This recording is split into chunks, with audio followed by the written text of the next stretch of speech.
Assalamualaikum warahmatullahi wabarakatuh.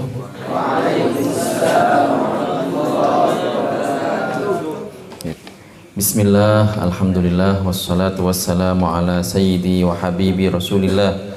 Allahumma la sahla illa ma ja'altahu sahla, wa anta ya hayyu ya qayyum taj'alul hazna idza syi'ta sahla, lillahi ta'ala. Kajian kita pada malam hari ini adalah mengenai amanah dalam ilmu. Al-amanatu fil ilm, jadi amanah dalam ilmu. Seperti biasa, mari kita hadirkan niat dalam hati kita bahwa kita mencari ridho Allah Subhanahu wa taala dengan mendengarkan kajian ilmu agama. Al-amanatu fil ilmi, amanah dalam ilmu. Liyu'lam annal amanata fi talaqil ilmi wa fahmihi wa tablighihi ahammu minal amanati fil mal. Li'annal khiyanata fi ilmiddin a'zamu minal khiyanati fil mal. Liyu'lam, hendaknya diketahui, annal amanata fi talaqil ilmi, bahwa amanah, sifat amanah dalam menuntut ilmu, dalam mencari ilmu, wa fahmihi, memahami ilmu, wa tablighihi, dan menyampaikannya, ahammu, itu lebih penting, minal amanati fil mal, daripada amanah dalam urusan harta. Dua-duanya sama-sama penting, teman-teman. Jadi amanah ini dalam segala hal, dalam ilmu, dalam harta, dalam berbicara, dalam segala hal. Namun di sini yang lebih penting adalah amanah dalam ilmu. Mengapa demikian? Li'annal khiyanata fi ilmiddin a'zamu minal khiyanati fil mal. Karena berkhianat, lawan dari amanah, dalam urusan ilmu agama itu lebih mencelakai daripada berkhianat dalam urusan harta. Orang kalau misalnya ditipu, ya sudah, uangnya hilang, hartanya habis, bisa cari lagi. Tapi kalau dalam urusan agama, misal belajar kepada orang yang bukan ahlinya, kemudian diajarkan kepadanya bahwa ini hukumnya adalah halal, padahal ternyata hukumnya haram, dia berdosa. Yang mengajarkan berdosa, yang belajar juga berdosa, karena dia punya kewajiban untuk cari orang yang terpercaya, orang yang thiqah. Qala Allah Ta'ala, wa la taqfu ma laysa laka bihi ilm, ay la taqul qawlan min ghairi ilmin, fayambaghi li talibil ilmi alla yughfila kalimata la adri. Jadi dalam Al-Quran Allah Subhanahu wa Ta'ala berfirman, wala taqfu ma laysa laka bihi ilm. Jadi janganlah engkau mengatakan perkara yang engkau tidak mempunyai ilmu di dalamnya. Jadi kalau tidak tahu, ya bilang tidak tahu, nggak usah neko-neko, nggak usah macam-macam, nggak usah sok tahu. Ay la taqul qawlan min ghairi ilmin. Jadi jangan ngomong apabila tidak mempunyai ilmunya. Nah, di zaman sekarang ini banyak orang yang model kayak gini. Nggak ngerti tapi sok-sok ngerti, nggak paham tapi sok-sok paham, nggak tahu tapi sok-sok tahu, nggak mau dianggap bodoh tapi nggak mau belajar. Nah, ini sesuatu yang terlarang, seperti yang disebutkan dalam Al-Quran. Nah, parahnya lagi biasanya yang sering terjadi adalah kalau dalam urusan duniawi itu banyak orang yang mungkin tidak, kalau bukan ahlinya dia tahu diri. Jadi orang kalau bukan dokter, ya dia nggak ngomong masalah kedokteran. Tapi kalau urusan agama, semua pengen ngomong. Fayambaghi li talibil ilmi alla yughfila kalimata la adri. Sudah sepatutnya seorang pelajar ilmu agama, seorang penuntut ilmu, supaya tidak melupakan kata la adri. Sudah. Jadi kalau ditanya nggak tahu, ya bilang tidak tahu. Sebuah asar disebutkan al-ilmu salasah, kitabun natiq wa sunnatun madiyah wa la adri. Jadi ilmu itu hanya 3. Kitabun natiq Al-Quran, kemudian sunnatun madiyah hadis Rasulullah SAW, wa la adri, dan saya tidak tahu. Nggak usah gengsi. Dengan catatan Bukan kemudian kita menjadikan kalimat ini sebagai tameng, ditanya tidak tahu, ditanya tidak tahu, tanpa ada upaya untuk belajar supaya menjadi tahu. Bukan seperti itu maksud saya. Jangan terus-terusan bilang la adri, ya. Tapi harus ada upaya untuk belajar supaya bisa menjawab. Tapi menjawab yang sesuai dengan landasannya, dengan dasar ilmu agama. Wa qala Rasulullah sallallahu alaihi wasallam, man afta bi ghairi ilmin la'anathu malaikatus sama'i wal ard. Ini hati-hati, ini harus kita ingat senantiasa. Orang yang berfatwa tanpa ilmu, ini hukumnya apa? Asal aja jawabnya halal, haram. Walaupun seandainya beneran halal, ternyata cocok gitu, kebetulan bener, kebetulan memang halal umpamanya sesuai dengan jawabannya, atau kebetulan haram sesuai dengan jawabannya. Demikian pun la'anathu malaikatus sama'i wal ard. Dia akan dilaknat, didoakan, dijauhkan dari rahmat oleh para malaikat langit dan bumi. Rawahu Ibnu Asakir an Aliin radhiyallahu anhu. Jadi hadis ini diriwayatkan oleh Ibnu Asakir dari sahabat Ali bin Abi Thalib, semoga Allah meridhoinya. Dan ini yang dicontohkan oleh Rasulullah sallallahu alaihi wasallam. Jangankan kita teman-teman, para ulama yang mereka mujtahid saja seperti itu.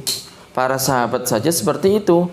Bahkan baginda Rasulullah sallallahu alaihi wasallam yang beliau adalah a'lamun nasi billah, orang yang paling tahu tentang Allah Subhanahu wa taala, yang paling ngerti tentang urusan agama, beliau ketika ditanya dan beliau tidak tahu, bilang tidak tahu. Dan itu tidak mengurangi pangkat kenabian beliau, tidak mengurangi derajat kemuliaan beliau. Mana buktinya? Adalah hadis berikutnya akan saya sebutkan, yang diriwayatkan oleh Al-Baihaqi dan At-Tabarani. Waqad su'ila Rasulullah sallallahu alaihi wasallam an khairil biqa wa an syarril biqa faqala la adri as'alu Jibril. Jadi suatu ketika beliau ini ditanya tentang tempat yang paling baik dan juga tempat yang paling buruk. Tapi beliau mengatakan apa? Beliau bersabda la adri, saya tidak tahu. As'alu Jibril, akan saya tanyakan kepada malaikat Jibril. Tsumma sa'ala Jibril faqala la adri. Malaikat Jibril juga tidak tahu. Padahal malaikat Jibril adalah bertugas untuk menyampaikan wahyu kepada para nabi. Namun ketika beliau tidak tahu juga beliau bilang tidak tahu. Faqala la adri as'alu Rabbal Izzah. Jadi saya tidak tahu, saya tanyakan kepada Allah Subhanahu wa taala. Tsumma nazala al-wahyu ala Rasulillah sallallahu alaihi wasallam. Jadi kemudian turun wahyu kepada Kanjeng Nabi dan beliau menjadi tahu tempat yang paling baik itu apa, tempat yang paling buruk itu apa. Bi anna khairal biqa'il masajid wa syarrul biqa'il aswaq. Jadi tempat yang paling baik adalah masjid, tempat beribadah kepada Allah Subhanahu wa taala. Berzikir, membaca Al-Qur'an, ya, melaksanakan i'tikaf, melaksanakan salat. Itu adalah tempat yang paling baik. Wa syarrul biqa'il aswaq. Tempat yang paling buruk adalah pasar. Kenapa? Ya, di kebanyakan pasar itu terjadi penipuan, orang bohong, tidak berkata jujur. Dan ketika orang masuk masjid ini ada adabnya. Kita ketika masuk, Allahumma ftahli abwaaba rahmatik. Kita minta kepada Allah supaya dibukakan pintu-pintu rahmat. Kemudian ketika keluar kita berdoa, Allahumma ftahli abwaaba fadlik. Ya Allah, bukakanlah pintu-pintu kemuliaan-Mu. Ya, karena dia setelah pulang dari masjid biasanya ke rumah atau melanjutkan kerja, cari nafkah yang halal supaya dimudahkan rezekinya oleh Allah Subhanahu wa taala. Jadi doanya adalah la ilaha illallah wahdahu la syarikalah yuhyi wa yumit wa huwa hayyun la yamut biyadihil khair wa huwa ala kulli syai'in qadir. Itu adalah doa lewat pasar. Pasar ini enggak harus yang disebut pasar gitu, enggak ya. Kalau misalnya kita lewat tempat-tempat yang di situ banyak orang jualan, itu juga sama hukumnya. Diriwayatkan oleh Al-Hakim dan Tirmidzi dan yang lainnya bahwasanya orang ketika membaca doa ini tadi yang dibaca ketika melewati pasar, maka akan dituliskan ke atas dirinya, maksudnya dia akan mendapatkan pahala 1.000.000 kebaikan dan dihapuskan dari orang ini 1.000.000 keburukan dan dibangunkan rumah di surga. Jadi ini kan sangat besar sekali fadilahnya. Oleh karenanya jangan sampai kita lalaikan. Kemudian yang dicontohkan oleh para sahabat juga demikian, perkataan la adri, saya tidak tahu. Ruwiya an Sayyidina Ali radhiyallahu anhu annahu su'ila an syai'in faqal wa bardaha 'alal kabid an us'ala an syai'in la ilma li bihi fa aqula la adri. Jadi diriwayatkan dari sahabat, dari baginda Ali radhiyallahu anhu, bahwa beliau ini suatu ketika ditanya tentang suatu permasalahan. Beliau mengatakan apa? Wa bardaha 'alal kabid. Betapa adem gitu, sejuk hati saya ini an us'ala an syai'in, ketika saya ditanya tentang suatu permasalahan la ilma li bihi, tapi saya tidak punya ilmunya, tidak tahu ini jawabannya apa. Fa aqula la adri, kemudian saya mengatakan la adri. Itu menjadikan tenang gitu. Begitu juga yang dicontohkan oleh para mujtahid, di antaranya adalah Imam Malik radhiyallahu anhu. Wa qad jaa'a 'anil Imam Malikin radhiyallahu anhu annahu su'ila samaniyatan wa arba'ina su'alan. Jadi beliau ini ditanya mengenai permasalahan-permasalahan sebanyak 48 permasalahan.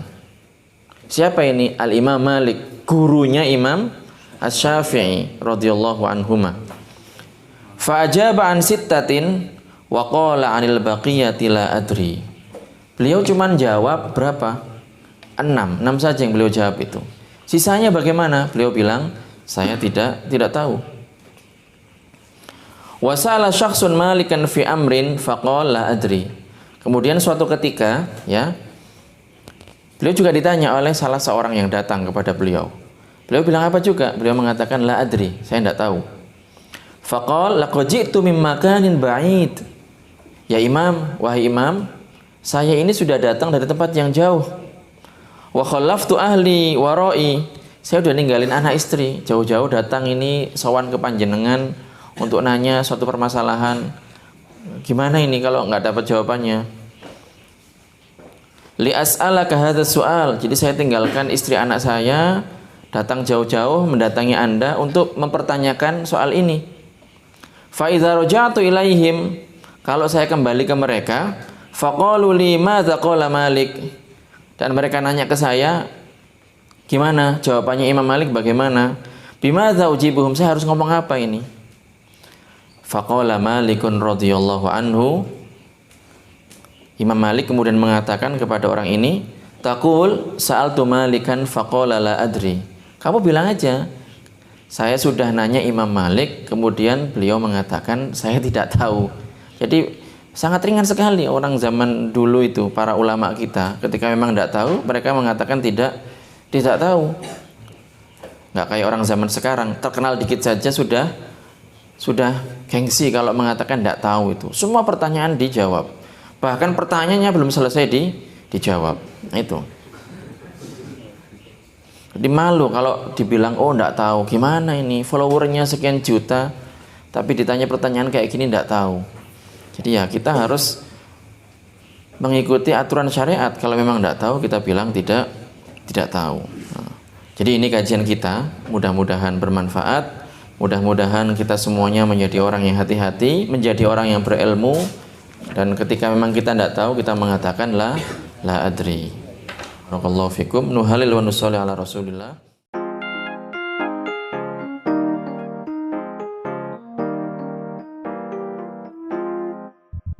إخوتي يا أحبابي